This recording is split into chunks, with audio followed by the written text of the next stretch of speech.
I brought a bunch of some flyers and some handouts that, maybe you can share with people, as they come in. Yeah. You want to talk us through some of those flyers? Yeah, that would be great. That would be great. Okay, so first of all, we have these little booklets that are about preparing an effective resume. Okay, so and it's just a quick, little simple way to, write a resume. So there's some resume writing guidelines in here, some action verbs that you can use. Resumes have changed so much through the years. They're written much differently than they used to be written, years ago. When you're writing your, experience in your resume, you always want to start with an action verb. So that's why there's, a list of common action words that you can use in your resume. Talks a little bit about the different resume types. There are 3 main types of resumes. The most common one is the chronological resume, and that's the one that lists your current, employment and then works backwards. Then you have a functional resume. A functional resume focuses on your functional areas or the things that you're a subject matter expert in. Functional resumes don't really have dates on there. So people with limited work history, maybe people who have jumped around in jobs a lot, they don't have a consistent, work history, we can use a functional style resume that just focuses on, their functional skills. Maybe somebody right out of school, okay, that doesn't have work experience, a functional resume can often work for them. And then we have the combination style resume that is a combination of the two. It's looking at your functional areas, but it's also giving that, employment history background that a lot of employers like to see. This book also talks about cover letters and how to write cover letters, and there's a sample cover letter in here. So if someone just wants to get started, they don't even know where to begin with a resume, this little guide can be helpful so that they can jot down, some information and then come in and see us, and then we, a career advisor, can sit down with them one-on-one and help them, create a more effective resume. So that's wonderful. Yeah. And then here we have some little flyers on 18 tips for job interviews. Let me put my glasses on so I can see. And these are just, some very simple tips for, how to answer questions on job interviews. Do your research before you go to a job interview, on the company, so you know a little bit about the company. Make sure you arrive early, make sure you're dressed appropriately, and then, talk about how to talk about yourself without rambling on and on and on. But we can do, if someone comes into the center, we can sit down with them and do, mock interviews, go over the typical, most common interview questions. The more you practice, the better you become. We don't want your answers to sound like they're memorized, but we want you to get the nervousness and everything out. And if we just go over the questions, the common questions, so there's not a set of questions that every employer is going to ask you. They're always going to be different. But what do you consider your strengths? What do you consider your weaknesses? What do you consider to be your greatest accomplishment? If I talk to your previous supervisor, what would they say about you? Things like that. Those common questions that most employers would ask. Why should I hire you? Why should we choose you over the other applicants? Right. When you're faced with that question, if that's the first time you've ever even thought of that question, or that question is asked to you, this is the first time in a real interview, that can be very stressful. Yes, and intimidating. Yeah. So the more we practice it, then, you can think about how you would answer that. So we love to do mock interviews. And then we have These are the flyers for the Former Offender Initiative, which has now been rebranded and renamed to the Reentry Initiative, but we don't have the new flyers from the state, so it still says Former Offender.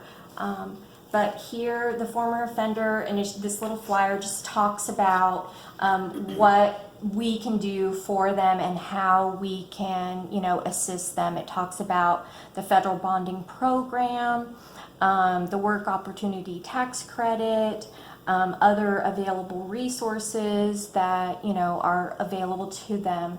So we can, like I said, if somebody wants to work, we can help them find a job, and we can find employers that are willing to give them a second chance. I don't know how often you have people come in that have limited English proficiency. But if you do have anyone, that comes in that's, not English is not their first language, we have programs that, we can help them. We have access to translators and linguists that can assist them with everything. So there is a little bit of information about the LEP program. So it's, again, so many resources that we have at the NC Works office that a lot of people aren't familiar with. This is the little flyer about the federal bonding program. This is a job placement tool for, at-risk job seekers, or, people that have some sort of barrier to employment, whether it be because of a previous criminal record. It can be for people who are recovering substance abusers, people with poor credit or have declared bankruptcy, people who have been dishonorably discharged from the military, or people lacking a work history. So it's, $5,000. It is no cost to the employer or to the potential, employee. We handle all of the paperwork in our office. NC Works handles all of that. So there is nothing that the employer or the applicant, has to do. So that's about federal bonding. Wow. Move this around. This is back to the former offenders, the reentry folks. We have a work search guide for them, and this is just a workbook and tips for finding work if you have a criminal background. Again, it's another little, booklet like the preparing an effective resume, but it just goes through, have the right attitude, being, realistic when it comes to, what you want to do and what you can do. So we have, these little, this little booklet, very helpful, just another resource. These are STAR jobs.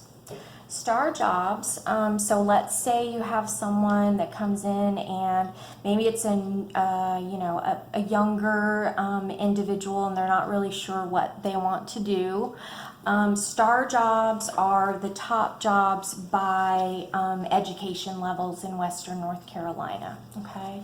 So it's going to talk about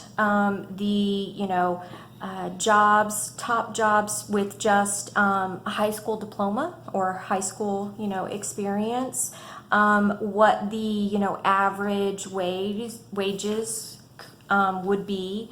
It also talks about, post-secondary training. It goes through associate degrees, nurses, and then it goes into bachelor's degrees. And then on the back it has advanced degrees. So this just gives someone an idea of, well, let's see, I've always wanted to be a dental hygienist. I wonder what type of training I'm going to need for that and how much money, I can make. Well, you can go through here and you can go, oh, wow, dental hygienist, that's a 2-year associate program. and I could make around $26 an hour. All right, that's pretty good. Annual openings 23. So that means each year there are 23 new jobs in Western North Carolina. So we're not talking about statewide or nationwide. These are just jobs that are good for our area out here. So And this is based on income as well? this is just an informational Oh, okay. flyer. This is just to show people, how much they might make in different career Okay. fields. Yeah, Okay. it's just to help them.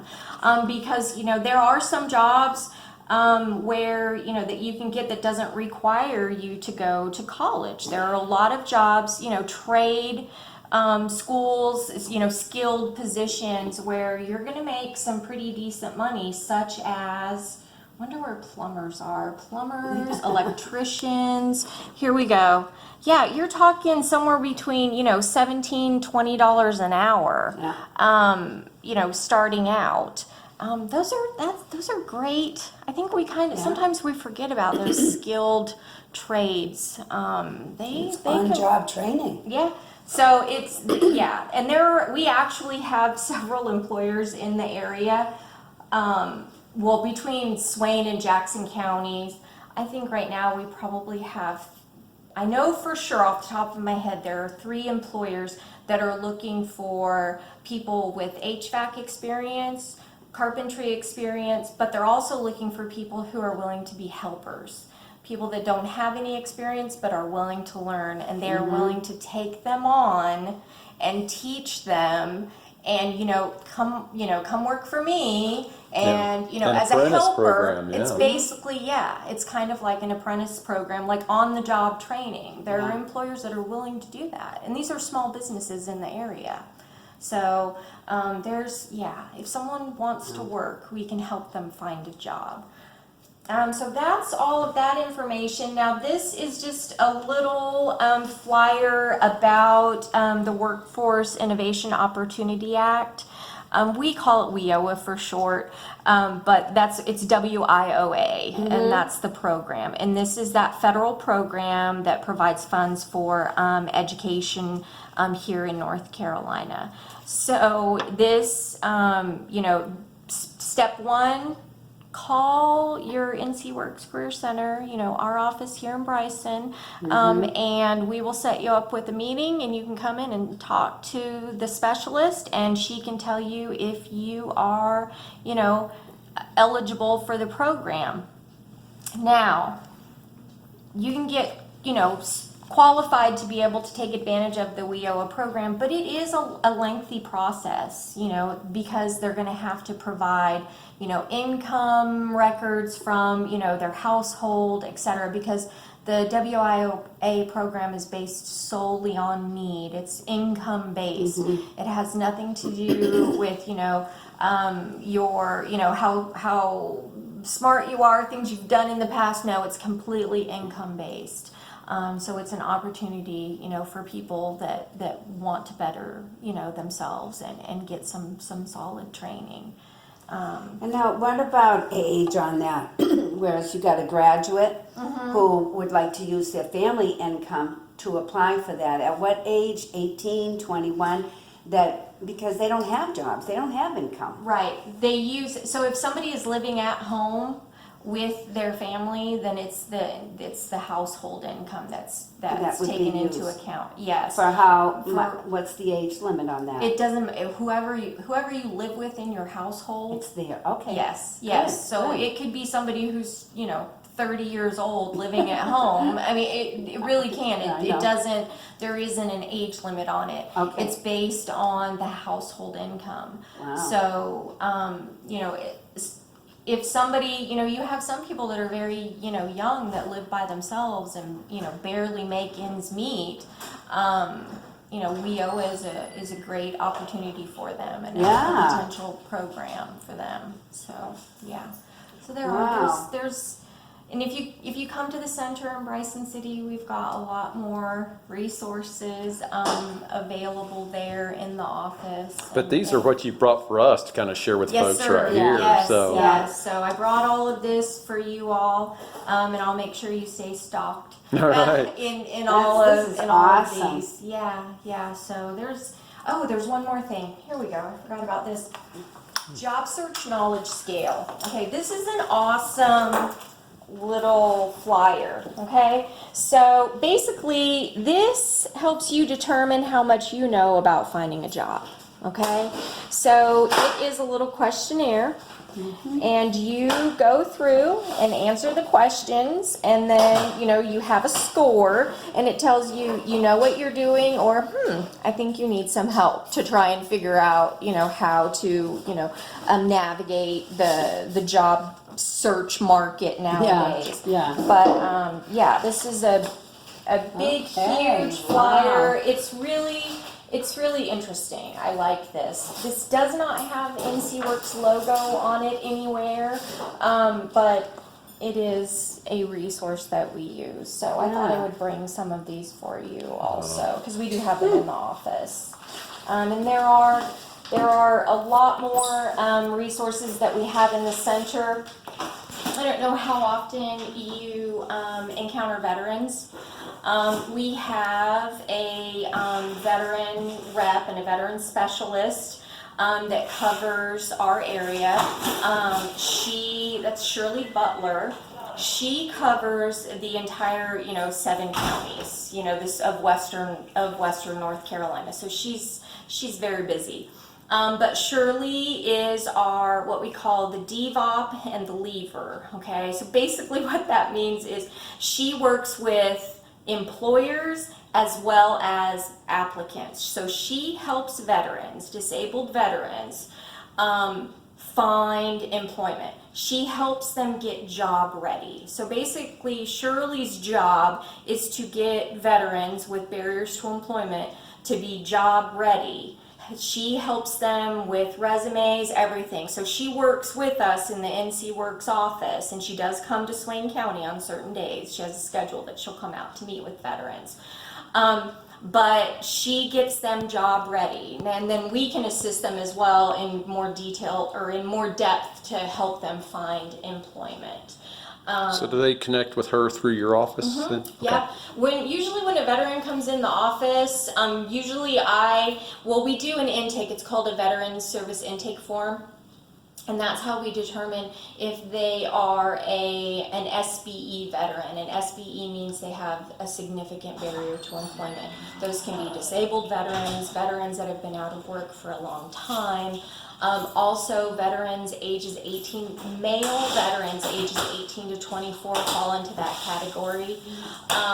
So, because those are, are young men that have just gotten out of the military and don't, that's all they've done. Sometimes they have, their unemployment rate is a little bit higher than other veterans. So they fall into that category.